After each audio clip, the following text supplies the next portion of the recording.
Welcome back, everybody. So recently I was scrolling through Instagram, and yes, I know I was getting lost in the gram, and I came across this post by somebody that I like. I honestly can't remember which page it was, but I follow them, and they asked a question about, I think it was a holster manufacturer. What are your top 3 pieces of advice for a brand new concealed carrier?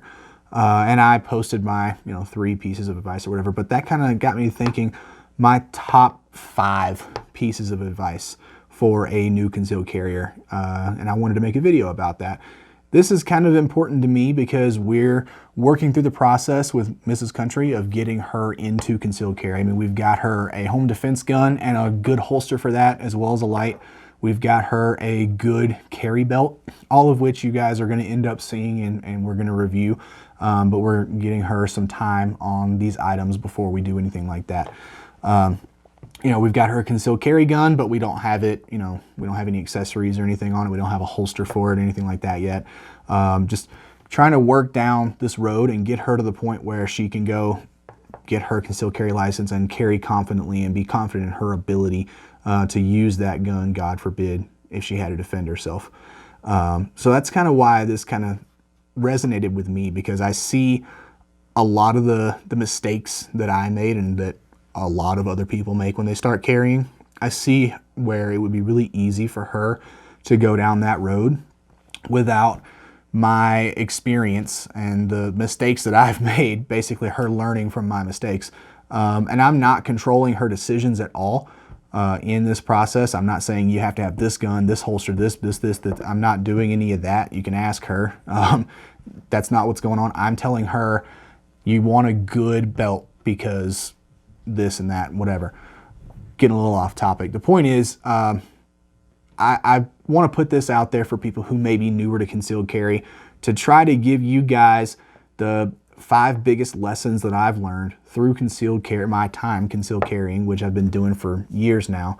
Not perfect at it by any means, but I'm hoping this can help you avoid some of the biggest pitfalls. So let's go right into number 1. All right, guys. So my first tip for a brand new concealed carrier is spend money on a good holster. If you're like me and almost everybody else I know that carries, you have a crap ton, if you are an experienced carrying person, you have a crap ton of holsters just sitting in a box somewhere that you don't use. You'll never use them again because you were trying to buy inexpensive holsters, or holsters that you thought would be kind of midline, like this will work, this will do good, this will be comfortable, I can conceal this, blah, blah, blah. And for whatever reason, whether it just didn't conceal well, it wasn't comfortable, and you didn't like it, it was crappily made. Either if it was a plastic holster, maybe it wasn't molded to the right size, or maybe it cracked and broke, or if it's something like a Uncle Mike's thin little nylon inside the waistband thing, it's not a good holster.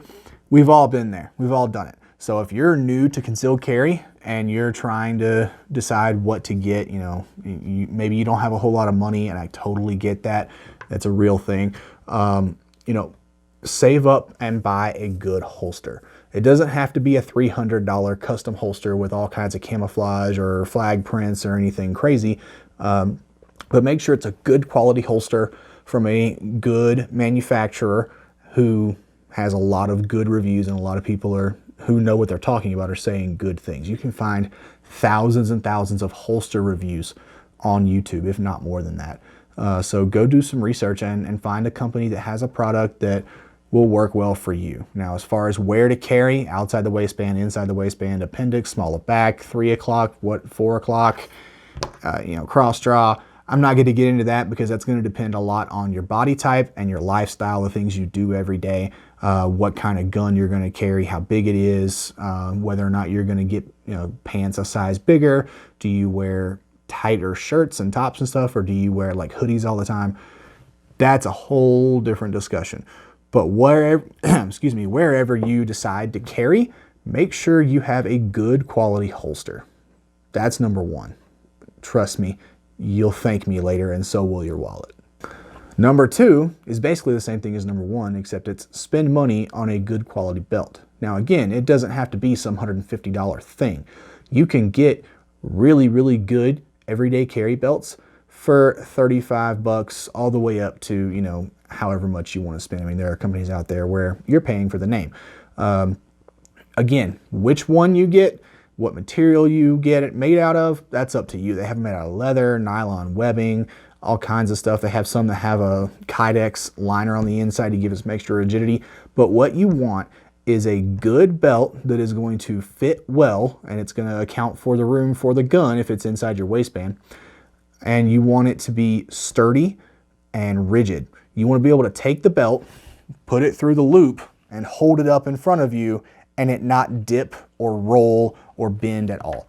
It's just a perfect circle out in front of you. Again, lots of great reviews on good belts. In fact, I'll link down below to a video I just watched last night actually of John Lovell from the Warrior Poet Society talking about his top 3 favorite EDC belts. And one of the belt options in there is a $35 belt. That's the same belt that I use underneath my Velcro belt. If you guys haven't seen my everyday carry video, I'll have that linked at the end of this one. I do a 2-piece, 2-layer belt. So I have an inner belt that just holds up my pants, and then I have another belt that Velcros on top of that, that holds my multi-tool, gun, mags, all that stuff.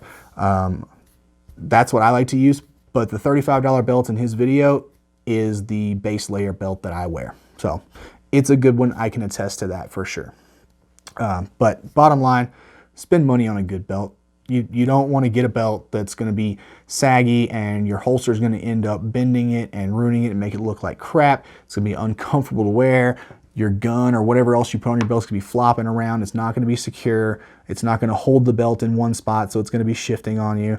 It's just a hassle, and if you don't understand what effects the belt has on how you're carrying, you're just going to say, well, this isn't for me because I don't like it, and you're going to stop carrying, and that's not what we want. So good holster, number 1. Good belt, number 2. Moving on to number 3. Okay, number 3, this is the last gear-related one, I promise you. The next 2 are actually going to be mindset-related. Spend money on a good hollow point. Now, again, you don't have to get a hollow point that is $3 per round. I personally prefer Federal Hydra-Shocks, either 135 grain or 147 grain, but I'm considering going to maybe a 124. I don't know. I'm kind of mulling that over in my head right now. But get a good, proven hollow point. Don't just go get a box of standard Winchester white box FMJs and load into your new gun and go, cool, this is what I'm going to carry to defend myself. If you don't know anything about ballistics, and trust me, I don't know a whole hell of a lot about ballistics, you want a round that is going to cause a good both temporary and permanent stretch cavity. You want something that once it goes into a person, it is going to damage the person. I mean, that's why you're carrying the gun, is to defend yourself. Hopefully that's why. If not, you shouldn't be watching this video. If you're carrying a gun to hurt somebody that you don't need to, you shouldn't be watching this video. But new concealed carriers, a good hollow point is going to be one that's going to cause a good amount of damage with whatever your chosen round is going to be. The idea is to incapacitate the person, to stop the threat. You're not trying to kill them. If you do kill them, fine. This is a whole other video too, but I'm going down a little bit of a rabbit hole for you guys. But you want to make sure that you have an effective round. So number 3, make sure you get a good defensive hollow point.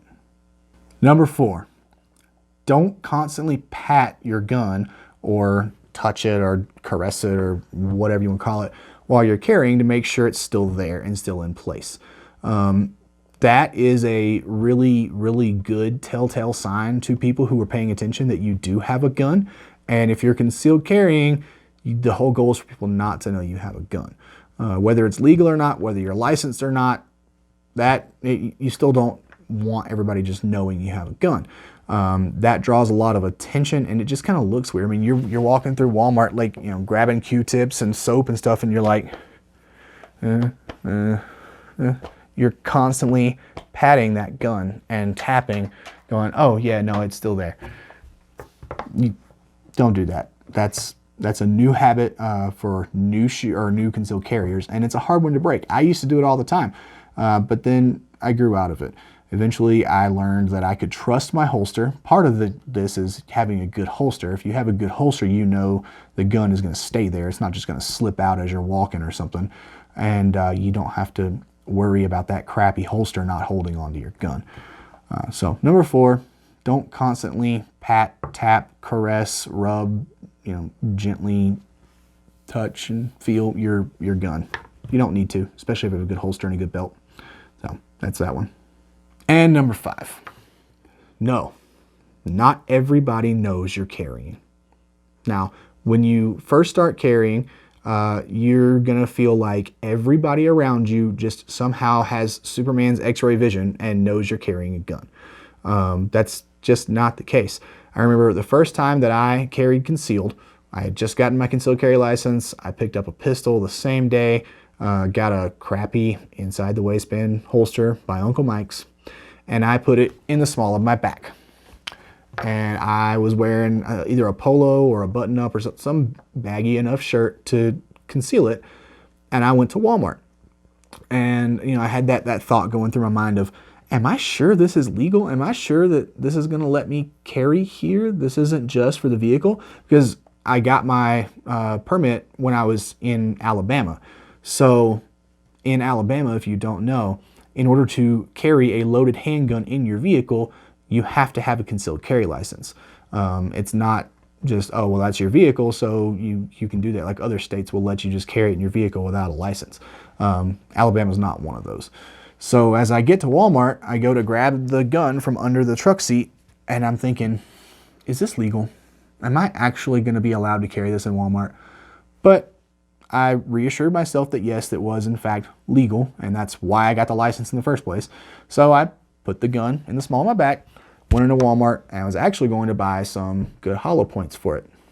That's why I was there, because I had just bought the gun. I had it loaded up with some FMJs or something that the guy at the shop had given me, but I wanted good defensive ammo.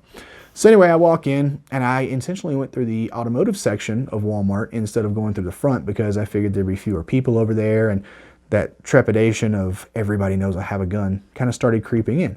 When somebody would make eye contact with me, when somebody would walk behind me or beside me, I was constantly worried that they knew I had a gun. Nobody ever obviously said anything. Nothing happened. It was just like any other day at Walmart. But I had that fear of everybody knows I have a gun. Everybody knows this is scary. Somehow they just magically know. They didn't. I had the gun in the small of my back. And I was talking to people, especially like buying ammo, getting it out of the case and paying at the register and stuff, with my chest towards them, like you talk to a normal person if you're, not some weirdo. So how I thought they could see my gun through my fat body in the small of my back, I have no idea. But it was just this irrational thought and fear that I kept having. So no, if you're carrying properly, if you're wearing proper cover garments, if you have a good belt and a good holster that's going to keep your gun in place like it should, you are not everybody's going to know you have a gun. Now, sure, some people are better at telling than others. If somebody is carrying a gun that's a bit big for their stature, it's a dead giveaway for me, even if they have a jacket on over it. Even people who are carrying smaller, more carry type guns. For me, because of some of my training that I've done with martial arts and situational awareness stuff and things like that, and because I've done a lot of carrying and I understand how that affects people, because I understand how it affects me, I can tell more often than not when somebody's carrying a gun. Police officers train in similar things. They know things to look for, oh, that guy's got a gun because X, Y, and Z. That's part of their training. So it can happen where somebody knows you have a gun when you're concealed carrying, but your average person doesn't pay attention. They don't know. Hell, half the time when I open carried a lot more back in the day, and actually I open carried last night too, half the time people don't even notice when you're open carrying if you're just carrying it on your belt with your t-shirt tucked in or something like that. Because we as human beings have this cultural aversion to looking at the midsection of somebody's body, like belly button to halfway down the thighs. We just kind of typically avoid looking at that area because it's one of those awkward things. Like you don't want to get caught staring or somebody's going to think you're some weird crazy perv or something. Like people don't notice half the time. That's just the way it is. And if you're hiding the gun, there are going to be very few people, if any, that actually notice you're carrying a gun. So anyway, guys, that's my top 5 tips for brand new concealed carriers. I wanted to put this out there for people like Mrs. Country who are getting into gun ownership and getting into concealed carry and trying to, you know, make the best decisions that they can with the limited amount of money they may or may not have, and the time that they may or may not have, the experience that they don't have, and they may not have anybody in their life to help them out and tell them, you know, these are the things to look for. These are the pitfalls that are most commonly made. So I think that's all I got, guys. If you're new to concealed carrying or you're thinking about getting into it and you want advice on something else, whether you know specifically what you want to ask or if you just have general questions of, hey, you know, what do you think about whatever, let me know. Post down in the comments below, or if you want it to be something the entire world doesn't know about, you can shoot me an email or send me a message on Instagram. My email address and Instagram are in the description of this video, so please feel free. I'd love to chat with you guys about this and have a conversation. I love to educate people and to pass on my experiences and my knowledge, not as kind of any kind of vain or arrogant thing, and just I know the mistakes that I made. I know where I spent money that I regret spending money now, and I'd like to help other people avoid that so that they have a better start to concealed carrying than I did. So, but anyway, thank you guys for watching. I really appreciate it. If you like the video, please hit the like button down below and the subscribe button as well. It really does help out the channel. If you know anybody that's getting into concealed carry or is thinking about it, please share the video with them. Maybe it'll help them out in their decision-making process and in their concealed carry journey, and it'll absolutely help the channel out. So thank you guys in advance for doing that. But yeah, that's all I got, guys. So I hope y'all have a great day. Y'all take it easy, roll tide, and I'll see you later.